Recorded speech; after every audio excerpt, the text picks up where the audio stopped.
yung municipal beef, Yan. kulong.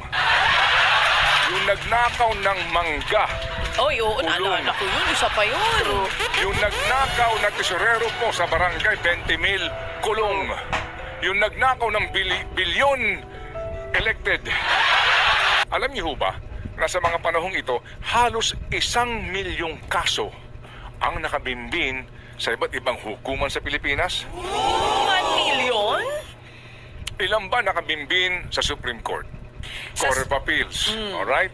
Hanggang sa pinakamababa po, yung Municipal Trial Courts. Ang tagal ng mga kaso.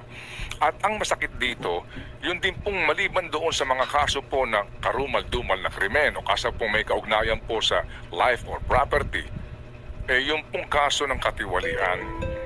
Diba? Yung bang tipong sa kanila, mas magandang magnakaw ka na lang ng mas malaki kasi kapag malaki ninakaw mo, makakakuha ka ng mahusay na abogado na siya magiging daan para sa iyong acquittal eventually. E di ho ba ang prinsipyo is crime does not pay?